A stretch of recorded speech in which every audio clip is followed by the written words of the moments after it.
Hello, everyone, and welcome to another week of our Division 45 virtual mentorship session.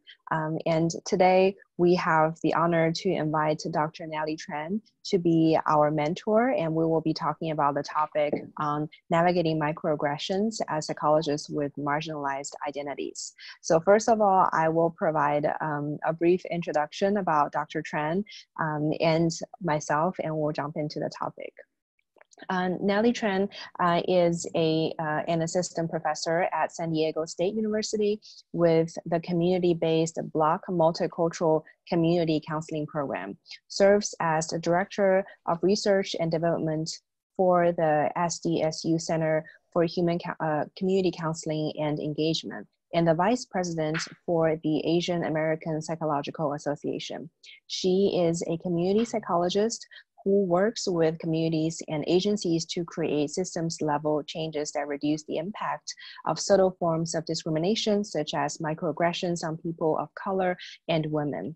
Her research focuses on microaggression prevention and intervention work, especially as they pertain to specific workplace and educational contexts.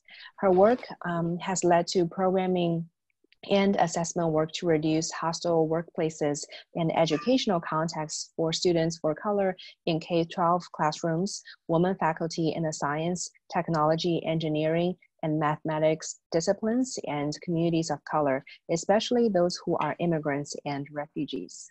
Thank you so much, Dr. Tran, for giving us an hour of your Saturday to talking with us about this very important topic.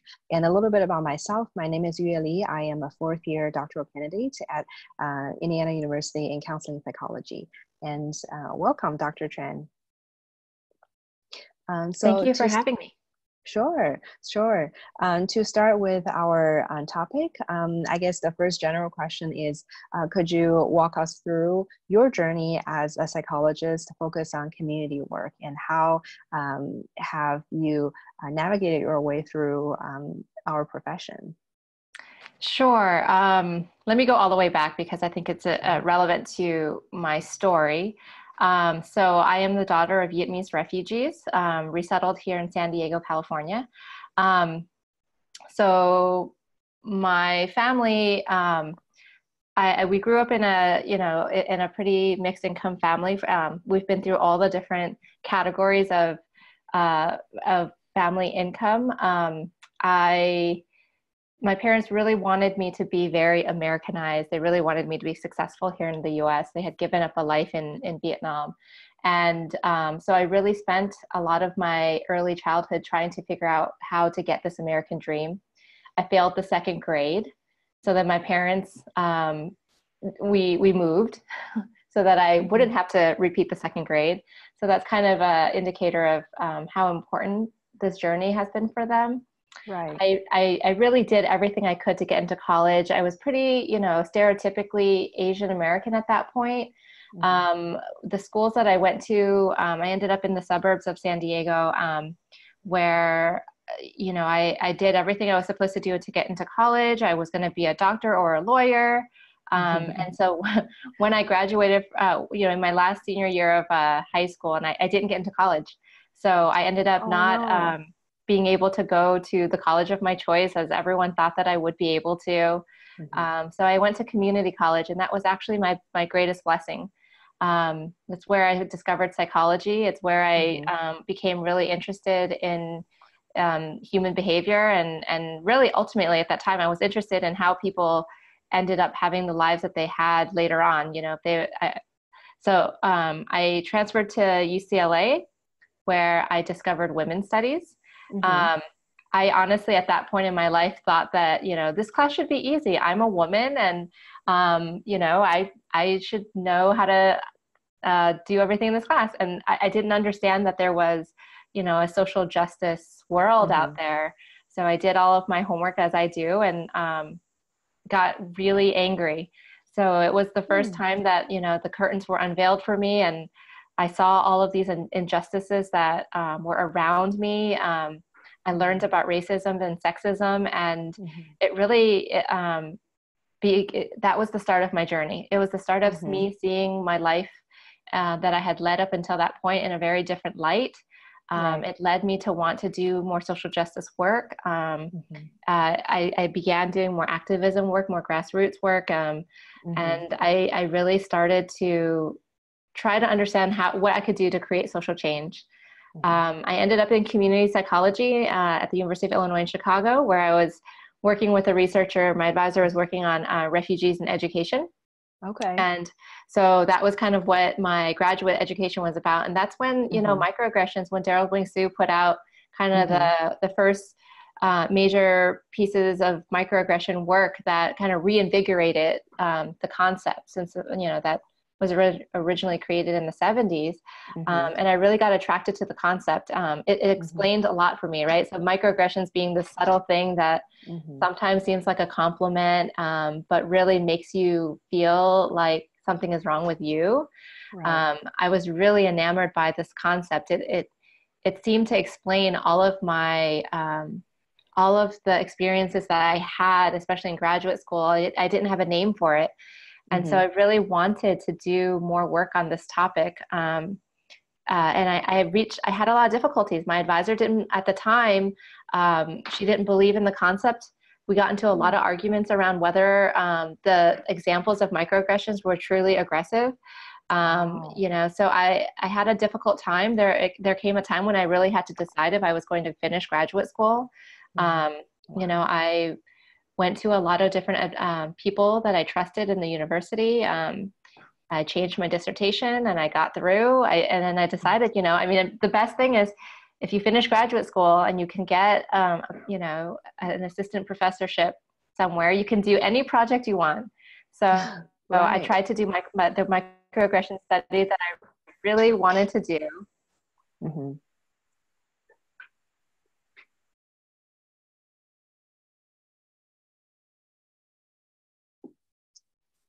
Hello?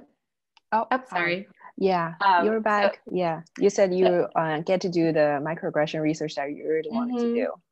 So I really wanted to do the microaggression study that I had envisioned in graduate school. So that was kind of my first major project afterwards. And I encountered so many microaggressions trying to get the study approved by the IRB. It was like this, it was the project that was never meant to be. And so, you know, I wanted to do the study that looked at the immediate impacts of microaggressions, and even the IRB called me in for a full review because they said that these types of things don't happen here at our institution. It's a predominantly white school, which I thought was really interesting. So I went on to do microaggression work with women in STEM for the university, which ended up being the easier route because there's been a big issue with the academic climate for women within the sciences. But even within that, on that team, I was the most junior person, but I was the person that was supposed to be doing the research. And, you know, everyone told me that I needed to change the word microaggression. And I actually have written about this and in the new volume of Presumed Incompetence. And, you know, I talk a lot about how being the most junior person on the team, they wanted me to change the concept and make it and give them approval to use other terms. They really wanted to use the term micro inequity. And you know, as a junior early career person, I was just like, wait, why wouldn't I use the accurate term? You know? And so I really came to see that was, you know, the start of me being used regularly in the profession as a token. Right? That people wanted my face, they wanted my name, they wanted the diversity that I brought, they wanted the expertise that I brought on paper, but they did not want to give me authority and actual power and leadership. And so I thought, so a lot of the work that I've been doing and a lot of the experiences that I have now and how the type of mentoring and work that I do now is really based on trying to help folks to see this thing that I couldn't see when I was in it, right? Like I couldn't see that, that I was being used, right? That I was not actually given power to make decisions around things like the naming of the concept that I would be studying, right? Like it Right. sounds silly when you put it that way, but that's what was happening. Yeah. I wasn't given resources to accomplish the task that I was given, right? And this has happened now. I actually ended up leaving that institution, and now I'm at San Diego State.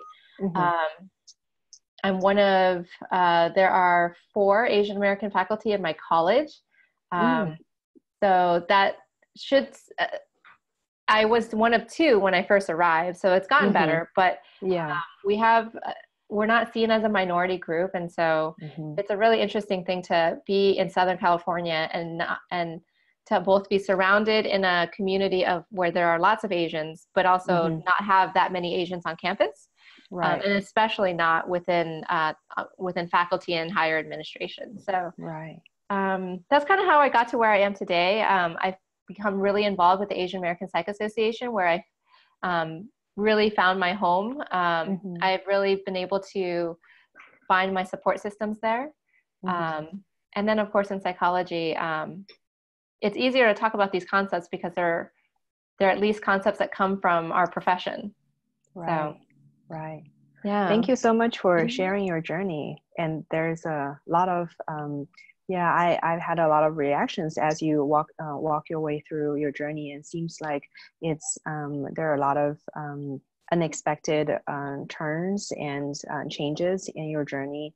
And, but they're all really helpful lessons to get to where you are now. And I think one of the things that really struck with me earlier was how you started studying women's psychology and didn't really, and before that time, didn't really understand what that was about. And I think that's something that I can relate to personally, because I am an international student and I actually didn't get to learn anything about multiculturalism until I was at the age of 24 and I came to the US for graduate school. So it was really mind-blowing for me in terms of how being a woman, all of the experiences that I've experienced my whole life, I've never actually truly see what they are. So I was curious about how old you were when you started develop the sense of anger or clarity around what is actually happening. So when I transferred to UCLA, I was 19. And so that was when I started that journey. So I started the journey there. I began to get, really develop an anger for, I wasn't just angry at the world. I was angry mostly about people withholding this information from me. Right. And so I think my anger with the world came later as I started to understand it wasn't that it was that withholding this information from me is a strategic use of oppression, right? That it is systematic, right? That I, especially as an Asian American person, not be told about the racisms, and especially as how Asian Americans are used within this kind of more black and white racial system. So I feel like my development came later, so I had a lot of catching up to do. I was really fortunate in graduate school. I had several African-American friends whose parents had socialized them around racism really well. And so I got a lot of good lessons. I had a lot of support navigating what it's like to deal with racism as I was dealing with it. And in Southern California, I really felt like I was I didn't feel out of place, right? People assumed that I was born in the US before I spoke. When I moved to Chicago, it was the first time in my life when people assumed that I was a foreigner first, that my English became a really big deal, right? That I don't have an accent was, for the first time in my life, it became a big deal. It became a big compliment that my English was so good, right? And I had never had that happen prior to leaving California. So I feel as though that it was going to Chicago that I first learned that I was truly, truly different, right? And with that came a lot of the anger that I talked about. So I feel like now it's when I looked back on my life and all of the microaggressions and racist incidences that I encountered, it's as though I had to come to accept my life differently. that my life wasn't as I saw it when I lived it, but upon reflection, I could see, and it hurt. Like I had to really come to terms with how much it hurt to feel as though I'd experienced all of these micro traumas all of my life and have only come to realize them, and therefore have to deal with the repercussions of them now. Right. Right. So, and I would say that like, it depends, right? So I dealt with different parts of my identity and different microaggressions based on different parts of my identity as I came into them. And so I've obviously have a lot of privileges around, I'm a cisgender heterosexual woman. So there are a lot of privileges that come with that. But as I've encountered and explored my identities within each of these domains, I've encountered different microaggressions, right? So I really discovered my womanness when I was 19. I really discovered my microaggression and racism and my identities around being Vietnamese American in my early 20s, mid 20s. And I was, you know, and as I've moved through my career, other identities. Now I'm a parent. So there are other isms that I experience based on being a parent of a young child. So, yeah. Right. Yeah. And I think you make a really good point about how our identities are multifaceted, and we really take our time to discover and at some point of our life, our identities, certain identities become more salient, and we do some work around that, and in some other times, and it may be shifted to another identity. And it's not really a linear or simple process in terms of where you see it or not. Yeah, I definitely agree. That the identity development measures often look linear, but as we all experience them, we do a lot of jumping around. And I think, you know, part of that is we're also, you know, a lot of us in doctoral programs in particular, right, tend to be very perfectionistic, and that's how we've gotten to where we are today.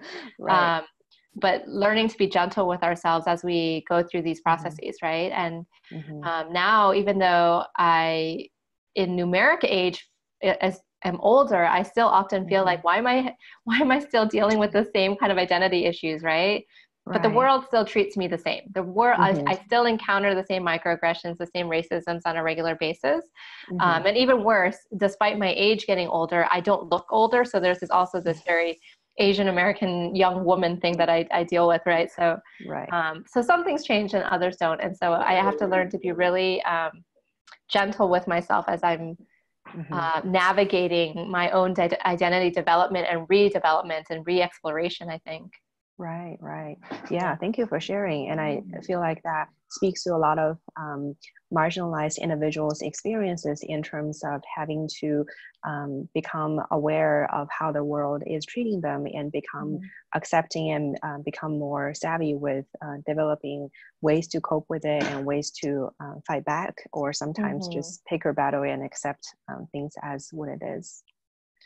Yeah, absolutely. The world in general right now is throwing a lot at us. I mean, it always has, but I feel like these times definitely feel different. And when I really think about coping and healing and making sure that we survive and are able to do this work, right? I think a lot about graduate students who feel like they have to do it all, right? That and I often try to remind folks that I'm sure you've all heard it before, but you know, the best dissertation is a done dissertation. That, you know, your graduate school career is really supposed to be the starting point. It is not the end point. You're there to garner skills and to get the right credentials, and then you're off. I have now spent more years of my life with outside of graduate school with a doctorate than I did inside of graduate school. And I never published my dissertation, and I don't feel any, you know, and I just received my next letter for tenure, and everything is looking good. Wow, so congratulations. Thank you. But it's okay that graduate school was the way it was, and I've done more things that I have wanted to do with my doctorate. Then had I sat and dwelled on and internalize all of those experiences that made me question who I am and what I'm here doing, and really try to keep me oppressed, right? And that is what the system is going to do. We were not meant for this place. We are trying to become a part of a system that was built for someone else, and we're trying to revolutionize it. So every day that we show up and arrive and do the thing that we came here to do, we're winning. So I think that, you know, when you get down, you have to remember that this is the future that we're heading towards. So. Right. Yeah. And I think it's, I think what you said is powerful, just by showing up and being here and persevere, rather than doing everything perfectly.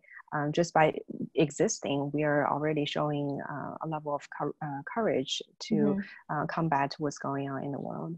Yeah. I was really struck by what you said earlier about being an Asian American in the publication or in the IRB process, and feeling like you were being used for your name and as a token, as an identity, and especially in a racialized world where a lot of things are more about the black and white racial dynamics. And I think a lot of Asian Americans really experience that in terms of lack of space in the racial dialogue for us, and how to navigate a space where we are seen as a smaller percentage of a population. So I was really struck by that, and I was wondering kind of how have you navigated that? Well, one, I've done some writing on it, which helps professionally. You know, I think the Black Lives Matter movement is a really important one. And one of the, I think it's really important that our community shows up. And I have felt disappointed in Asian Americans largely because I don't feel as though we are certainly a smaller population in the US, but that our community has not shown up in the numbers that I would hope to see. I think that Asian Americans hold a unique position, right? Like that in some spaces we're considered white, right? And in some spaces we are considered people of color who have a history of oppression. And I think that we are both visible and completely invisible, right? That our oppressions seem to be not as important or not as visible. And in a lot of ways they aren't, right? Our bodies are not being terrorized in the same way as a lot of our Black siblings. And so I think that we have to honor that like if we work in coalition with other community, ethnic and racial communities, and any other minoritized communities, it's important for us to think about which bodies are being, we need to focus on right now, right? And at the same time, I feel like we need space too, right? That part of not allowing the Asian American experience of oppression to exist within the voices of communities of colors is also a tool of white supremacy, right? To keep us separated and to keep us lacking power as a larger group. I think that we are all very wounded communities that I think would heal best if we could come together. And I feel like that's our responsibility to do that, right? Like to continue to have conversation, to continue to work together, to continue to show up for one another. And that we fight to do that. We fight to make sure that those who are most advantaged when we don't show up, that they're not winning, because we all need to be lifted, right? We need to rise and lift one another at the same time. And so I feel like, you know, all of our work needs to do that for one another. We have to, that's what good allyship looks like, right? And it's also how we survive in a system that microaggresses us and forces us to feel less than, is to be together, to remind it. When we are together, we are stronger in both numbers and we are stronger in voice. And we make each other stronger, right? It's my community of folks who I can share a micro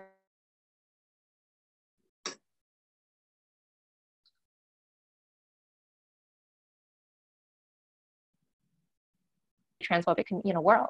So, in this world that we live in, we need one another to remind us that what we're experiencing is not because we are bad people, but because we live in an imperfect world that's full of oppression of all kinds. Right, right. Yeah. Yeah, thank you. I really appreciate how you're sharing about we need to come together and essentially the system that is oppressing all communities are the same system and the same structure, and we shouldn't be fighting against each other, but more become allies for each other. And I think what you said earlier about how microaggression could look different for individuals with different identities is also really important to consider, even for people who appear to have some of the similar identities. The microaggressions that we receive can be very different based on who we are. You said earlier about being commented on your English ability, and that's a very common classic microaggression experienced by Asian Americans, and the type of microaggression that is imposed upon for other people of color groups can be different, but also harmful as well. Yeah, and I think that that's the important piece about microaggressions that we always have to keep in mind, right? Like the beauty of microaggressions is that we're now talking about folks who are marginalized, right? And minoritized. That when we're talking about the victim of microaggressions, then it's really about how we are impacted by it. And we don't have to think so much about the perpetrator. And I think that's the beauty of the concept, because when we're talking about racism and other things, we're often talking about the perpetrators. So when we're talking about how it impacted us, the very fact that I'm asking the question, was that a microaggression? That should tell me, right? That should tell me that this is probably a microaggression. Or if it's not a microaggression, it's something like it, because it's definitely harming me that I had to think twice about this, right? The other person is probably not thinking twice about this. And I think that should help me to externalize, right? So if I'm capable of externalizing the incident, those moments that I feel like, that was probably something about my whatever, identity, then hopefully I won't be ruminating about it and questioning my own sanity and my own worth. And I can be more productive and move on with life, right? And I think that that's where we become our worst enemies, and all of our imperfections and all of our kind of internalized traumas come out to play, right? That hold us back, that I think that there might be value in what this other person said, when in fact, I actually intellectually know that there is an ism in here, that this is a microaggression. And that's where I need to have a strong support system, right? And sometimes, because a lot of our programs sprinkle color and diversity around the country, we don't naturally have our communities of support around us, right? And so it is really a revolutionary act for us to go out into our, into Division 45, into the ABSI or NLPA or AAPA, and we find our different communities, right? Division 44. We need to go out into our separate communities where we know we might find people that we need. So whatever community it is that you feel like you need right now, go and find those people. Actively take risks to introduce yourself and meet new people, and don't let the system keep us intentionally separated, right? I think that that's how we make sure that we don't let the system co-opt us and force us to assimilate, right? This whole notion of be a fly on the wall until you graduate, or be a fly on the wall until you get tenure. That's, I really think that that's flawed advice, because if you wait 6 years before you speak your mind and stand up for yourself, you will have assimilated to the system in order to have survived it. And you won't know who you are anymore. You won't be able to stand up to the system. You would not have built up the skills to survive an oppressive system, right? You will just be a replication of it. And so the trick, I think, and I think it's hard in grad school because you're learning the skills to do it. The trick is to figure out what are the systems I need in place in order to survive, right? Because it's only going to get harder from here. And who are the people I need? And what is the stuff I should be working on inside myself so that I can sustain myself, so that I can be strong enough and sturdy enough, right? And how much voice do I need to have to still feel like myself at the end of the day, right? It is okay for you to be microaggressed by someone and to say, ouch, that hurt. What did you mean by that? right? It's okay for you to stand up for yourself. It's not okay for you to be mean and, you know, a jerk, but sometimes we have to go through that phase to learn that, oh, right, I really didn't like how that went. That's not me either. And that's okay. You forgive yourself for those moments because you're learning, right? You don't just learn how to read and write research. You're also learning how to survive in this system, and you're going to take a risk on all sides. Because if you don't do it now, it's going to come out later and you'll be a faculty member, and there are more consequences then, right? Yeah, thank you. And I think I had a lot of kind of personal experiences flashing up in my mind in terms of how to navigate microaggression and the difficulties with some of those nuanced or subtle moments. I think one of what's hard about microaggression is sometimes we don't have proof about what is the intention or what is actually going on. So I really appreciate that you said, if I have this moment that I need to ruminate and question whether that is a microaggression or not, the harm is already done, because the fact that I have to question is a sign that something is probably not right there. And I think as people of color, sometimes, at least me personally, sometimes we're challenged by, are you sure that's what they mean, or are you thinking too much? So I really agree with you there in terms of when I have the question and I need to doubt myself, and that's not, that says that something is not going right in that moment.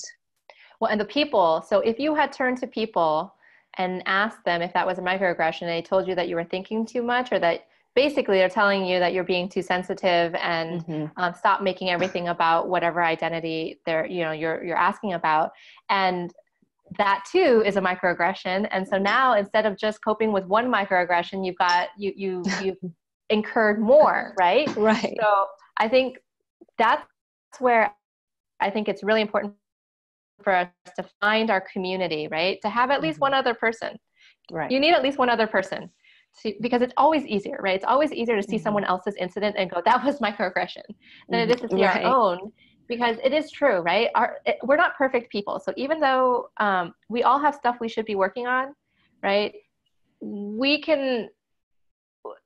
Sometimes it's that stuff that we need to work on. And a lot of times it's just microaggressions, and it's just keeping us back, right? And if you really have the energy and the time and the money to be able to take care of working on yourself while also coping with microaggressions, then, certainly we all should have a therapist in our back pocket that we go to be able to keep ourselves sane, and to have a multiculturally competent therapist. I think a lot of us forget that we're psychologists. Not everyone's a clinical or a counseling psychologist, but that we deserve these resources as part of our self-care and our sanity. And if you do go to get a therapist, one of my first questions is to ask people how they personally deal with race issues. That you should a really ask. Good question. Yeah, you should ask, and you should know right off the bat whether this is a therapist who can handle, microaggressions, who can handle separating out what is me and what is my own traumas and what is racisms and isms of the world, right? So I always like to think about, like, part of coping and being resilient and dealing with microaggressions is also knowing that we not only are capable or deserving, but it is really a mandate of our own self-care, is to make sure that we have all the resources that we have access to. And that includes mental health services, the ones that we preach for other people, but often don't take for ourselves, right? But that we need to make sure that the system, the families, the communities that we came from, and the society at large isn't keeping us from having access to all the resources that we are supposed to have, right? And part of this is that if you want to do the revolutionary work in the discipline in a place where you are needed, you have to stay sturdy, you have to stay strong, you have to have the support systems. There's a lot of things that need to go into surviving, right? And thriving. And that starts in graduate school. You're not just learning the skills, you're learning the systems that you need to have in place, right? To make this a sustainable career for yourself. Right. Yeah, that's really helpful. And I think that from what you're talking, I can really see your passion for community work because you always emphasize on finding your community and finding people who can support you. And I definitely agree with you that each of us have work to do, and we're not perfect people, but it's going to be more productive and effective if we do those work with people around us who are supporting us, rather than people who keep throwing out microaggression on us, and we have to keep fighting again and again. Right. You shouldn't have to feel as though it is your job to perpetually educate your friends and your colleagues. And so it's really nice to have a soft place to land where, you don't have to be perfect, right? And those are the places where you feel most comfortable to, where you, even if one of my supportive friends and colleagues microaggresses me, that they know to just apologize and we can move on, right? Like it's not. So sometimes I'm around some of my white colleagues who make it all about them. As soon as I say, ooh, that was a microaggression, that they can't just apologize and move on, right? And that becomes a real burden and responsibility. It makes me not want to talk to them. And so I need those spaces where really no one is walking on eggshells, and I can check my crazy, we can have fun and a good time. And if people make microaggressions, it's not a big deal because there's enough of a basis of connection and trust, right? Yeah, so absolutely. Definitely seek out those opportunities to connect with other psychologists and other peers that can do that for you.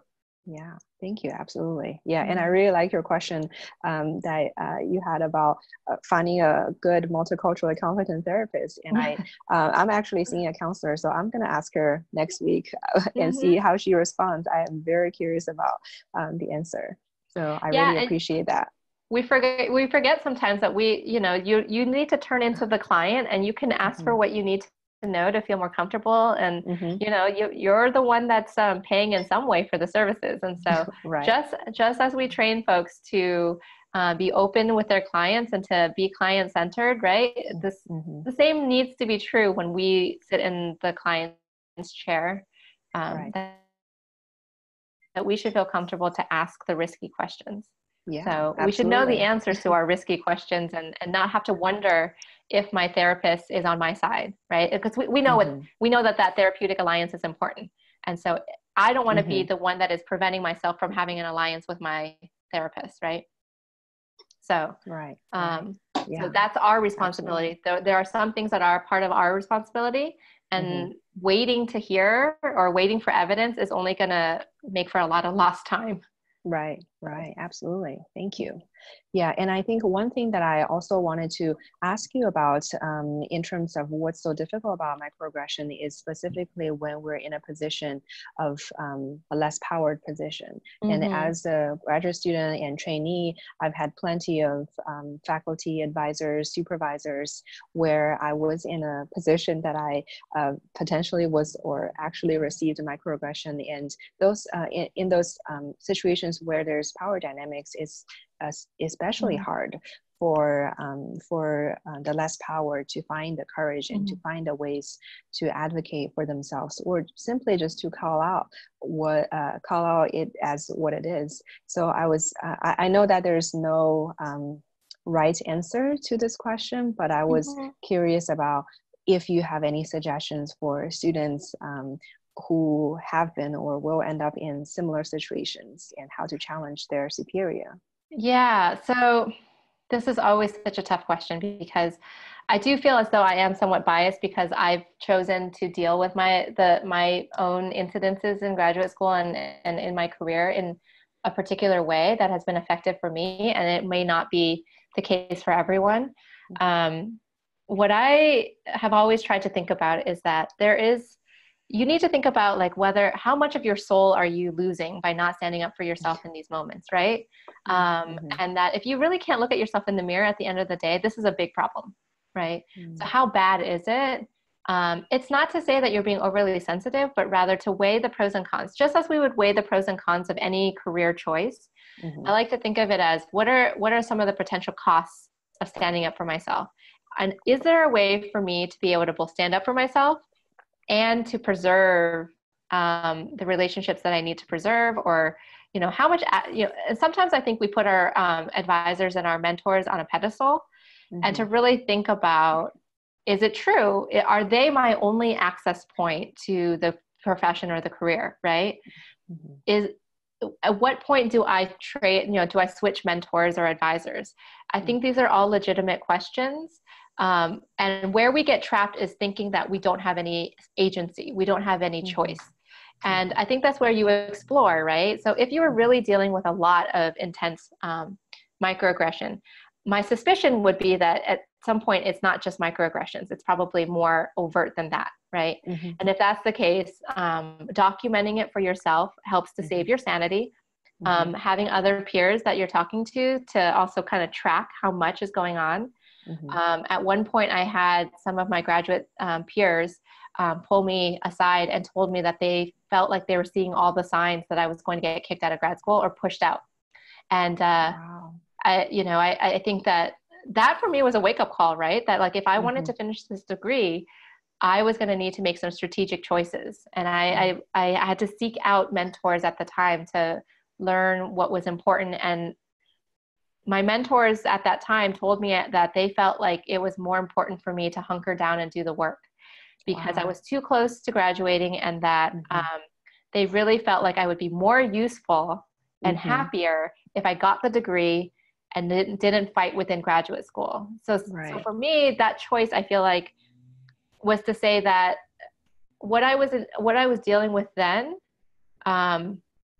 was this like would have likely held me back from the career that I have had and the impact that I feel I've been able to make with graduate students and other early career folks nationally.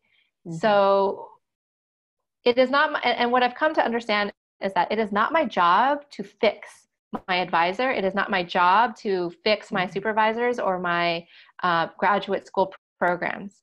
It is my job to stand up for myself and to say that, I disagree with X, Y, and Z ways of doing things, but it is not my job to fix it, right? So I learned recently from a talk at the Multicultural Summit on self-care that part of self-care is understanding. This was from Ariane Miller and Jan Estrelado. Part of which I think they're actually doing this webinar for Division 44 in a couple weeks. It's a phenomenal talk. So, but I learned part of self-care is knowing that you don't fix problems that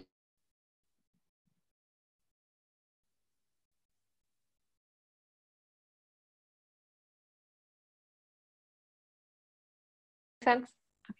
Sorry, I think you're back now. I think you got cut out a little bit, but I really want us to be able to hear what you said. You said you don't what you said earlier, you don't fight. You don't try to fix problems that you didn't create unless there are very clear benefits to you, right? So a lot of times, a lot of us, and me included, I tried to do it in grad school, try to fix problems that we're seeing in our immediate environments in graduate school. And we didn't create that problem. And it is actually a setup for your failure because you will create change that will not be sustainable because your job is to leave, right? Unless the faculty and people who are there and who are committed to that environment are going to create the change, it is not sustainable change, right? So part of this is like knowing social change theories, right? That like the changes that you create are likely to leave with you. So how do you make sure that change stays within a setting? And a lot of graduate school change, if you make it with it, if students are making it, it will, unless you get buy-in from the faculty and other people who are committed to that context, it's not going to stay.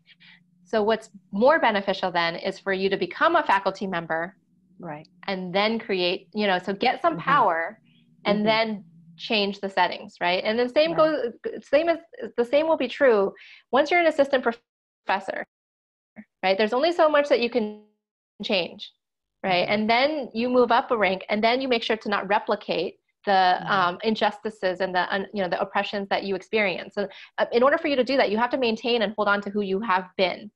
Right. And to be true to that, I think it's, I think a lot about like, how do you stand up for yourself in the moment? Right. Like, and I have, I still a work in progress, but I think it is really important for us to learn how to, right when it happens, right. To say, ouch. Like, that's the word I've been holding on to is like, ugh, like just to react.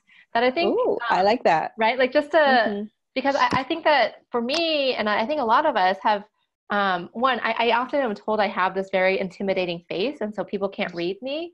But I also have been told that I'm super smiley, and I look like nothing is going on. Like I look like, oh, everything is okay. So people can't read what's going on inside of me. So I've had to actually actively like allow myself to react to microaggressions, to be like, what, like, we have to talk about that, or, to say like, what did you mean by that? And to put the onus back on the other person. Right? To somehow ask them a question back. So I had this incident at the airport where a white woman commented on the size of my luggage.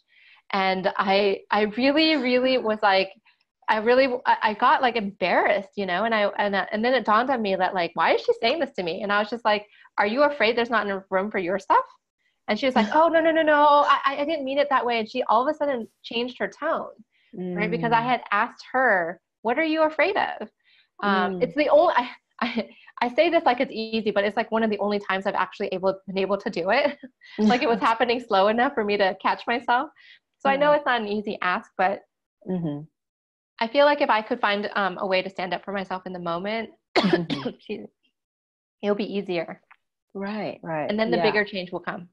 Right. I really like kind of just, it seems like a simple, small tip to say, oh, ouch, or have a reaction. But I think it really kind of goes along with when we teach communication skills, how we express our reactions and emotions. And I think if we could find a way to express how it punched us or hurt us in the moment, or stinged us in the moment, it would help the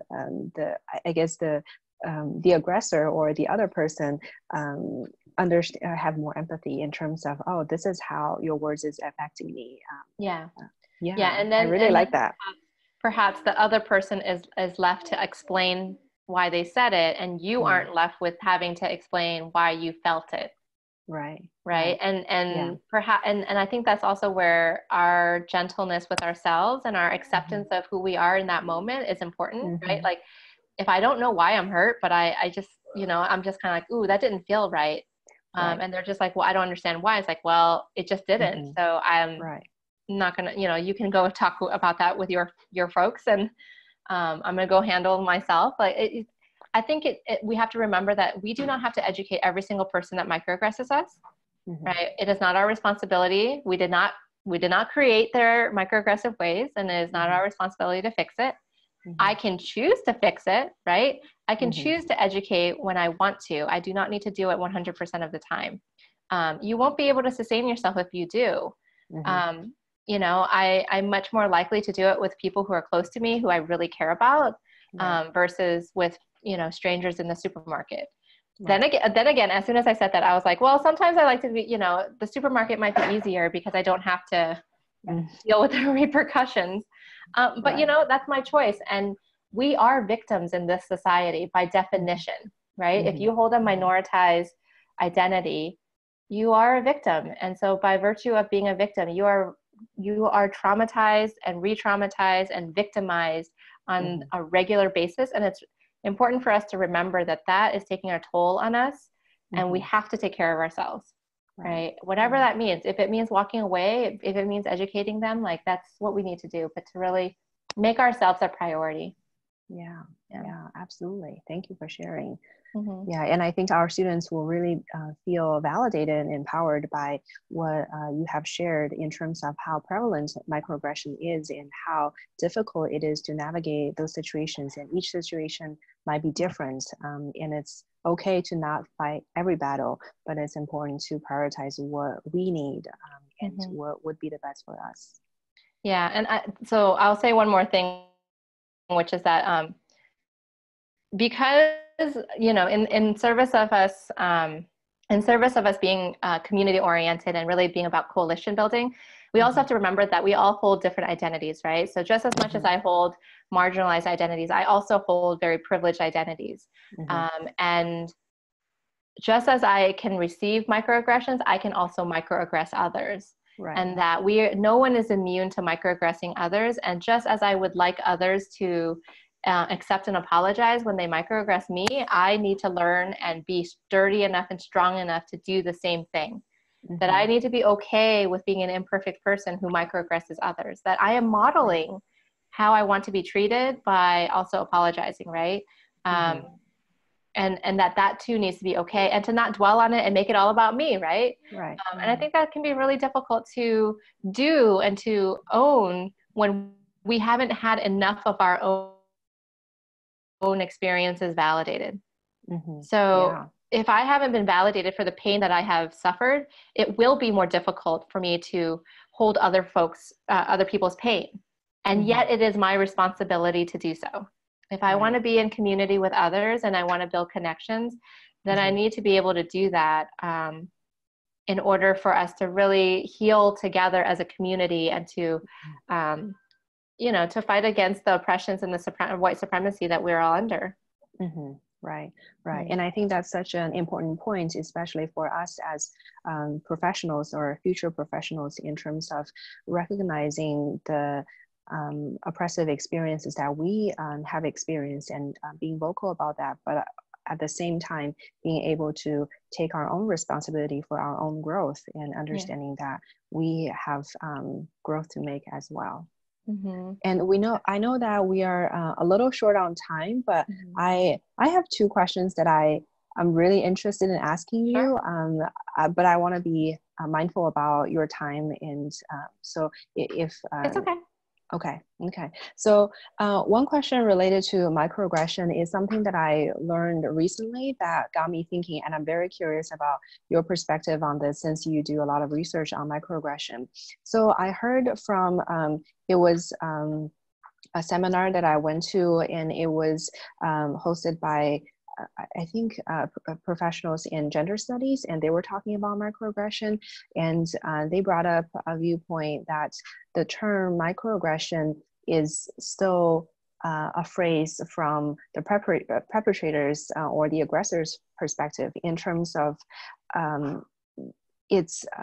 and we talked about the impact of microaggression, and for on the receiving end, the microaggression, the impact is not micro, and sometimes it can be macro. It can be a lot of rumination and self-doubt, and it can be really harmful. But when we frame it as microaggression, it seems to minimize how serious and how it is. And I think that kind of relates to what you talked about, changing microaggression to micro inequity. And kind of taking away. So I'm just very interested in what's your perspective on that, and whether you think that phrase accurately describe what we experience. There's so much conversation around the naming of the terminology of the concept. I generally have liked the word microaggression because I agree with folks that the impact of the incident is not micro. But that in the world of terminologies, it is more micro than it is overt. It's more covert, right? That it's often a subtext of something else. So I feel like the micro part is reflecting that. So the part that I think is most important that most people try to drop is the aggression part. So I've actually encountered more problems with people wanting me to change the aggression part because it's too aggressive, right? That they think that it's not, the thing that is happening is not actually aggressive. And I've argued so many times with people that that the aggression part is the most important part of the word, because that is how it impacts me. That it is an aggression on me as a person. It is an aggression on my identity. It makes me feel less than, right? And that is the debate I often get into people with. And in fact, I'm giving a talk. I've been developing a talk with another colleague who does implicit bias research. And so he does the implicit bias, I do the microaggression stuff. And some of our higher admin have been telling us to change it and just to use the terms interchangeably. And that to me is like the biggest problem. And so we've been trying to argue with folks that implicit bias leads to microaggressions, or at least leads to a lot of things, one of which is microaggressions, which then leads to the inequities that we see systemically, right? That something that people hold within themselves, an attitude of belief, will manifest itself in the things that I do and say to others, which then leads to systemic inequities and injustices. And I feel like that system works well, but when we start taking microaggressions and turning them and calling them implicit biases, or when we start taking racism and calling them implicit biases, like I think that's where we have a problem, right? Because the accuracy is important because it does, it makes it validating, right? So I haven't really thought about, and I'm going to give it more thought, right? Whether we should change the word micro. But I would definitely argue that the aggression parts stay. And I feel like every time that I've heard someone want to change the word microaggression to something else, it's likely because we're about to do a training or something, a diversity training of some kind for white folks, predominantly white folks or other dominant group members, that we need to make it so that it's not so damaging, or it's more inviting, and so that we get more buy-in. And I feel like if they're not buying into accurate terminology, I don't know where to start with them, right? And this is where I feel like it's important for our community to stand firm, right? It is dangerous for me if I am a graduate student, an early career person, or some, that if I allow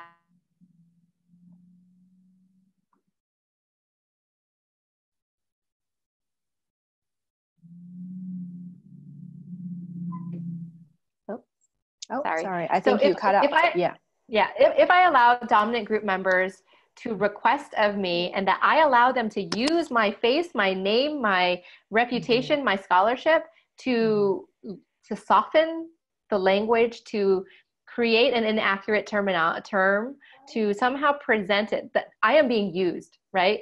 And we all know of those folks who are willing to be used by the system to get a position, or who are or otherwise get ahead, right? And sometimes my position on a grant might be at risk if I'm not willing to do what the PI wants, or what the my vice provost wants, right? So and that's when I have to take the real risk, right? Is that I'm standing firm to my scholarship. And if I always stand firm to my scholarship, I will always have a job, right? But if I start trying to please other people and allowing their microaggressions to cause me to change in ways that don't make sense, I will never be able, I may keep this job, but I'll never be able to get another job, because now my discipline knows, like, you're really selling out, right? So it is survival, but is that really the way you want to survive? So. Yeah, thank you for sharing that. And I think, and I think for students, it will be really helpful to know that the type of difficult situation you might be in situations where you really need to take the risk and stand firm on what you believe. But on a larger scale, it may be both for success in the future, or just for our own values. I think that might be the better thing to do. Yeah, and based on the terminology itself, I would say that it's such a new domain of, it's not new, but it's been reinvigorated in a really new way. And the more that we develop the concept, the more that we study it, the more that we come up with complex ways of understanding the phenomenon, I'm okay if the term changes, right? Where I get kind of frustrated as an academic is when we have 10,000 terms for the same thing. So I'm all for accuracy and developing of the phenomenon. I just don't want to lose the articles that are all connected, So it's a balance, right? And I would love to have that conversation continued. So. Yeah, thank you for sharing your perspective. And I also, I know we're close on time, but I'm very curious about your role as a community psychologist. And I'm curious, I think our audience will be curious about what are some of the things that you do as a community psychologist, and how do you advocate community changes? So community psychology works a lot around individuals as opposed to directly with individuals, right? So we do some work directly with individuals, but we're really looking at systems level changes. We're looking at doing strength-based work. So I think a lot about what are the missing gaps within the system, right? So a lot of ways, a lot of the reasons why I've worked on I work on like classroom level changes. And so, and looking at microaggressions that are subtle and embedded within a system, right? So I've done a lot of work trying to educate teachers on hidden biases that they might have in their curriculum or within, not just their interactions with students, but rather like on a whole level, right? How are you setting up classrooms at all different levels, K through 12 as well as post-secondary education, that advantages some students and disadvantages others, right? That you ask for assimilation from some students and you ask for, and you allow other students to acculturate and maintain their identities, right? And the accurate use of those terminologies. I look at, you know, climate assessment. So most recently I worked on developing a measure for academic women. So understanding subtle biases that, and we had to call it subtle biases. So that was the compromise between microaggressions and micro inequities, is that we called it subtle biases, subtle gender biases that women experience in the academy. So looking at how institutions are perpetuating the biases that women experience in the academy. And so that's kind of the stuff that I think a lot about. I think a lot about who are we forgetting to think about, and really thinking about pushing ourselves, not just into the folks who are marginalized, but rather also to the edges of those margins and thinking about who are we forgetting about now, right? How are we, we need to continue to push to see who's invisible and who's, because as soon as someone is visible, someone else is invisible, right? So the work is never ending. So that's kind of the type of work that I.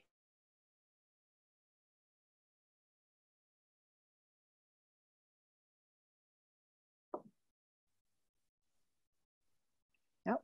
Now you're back. Sorry You're about cut that. out a little bit. No, that's okay. Yeah. I think you ended kind of cut off right where you finished your sentence. So that's so community psychology is, you know, really about community connections, community and doing systems. So going out and beyond the individual.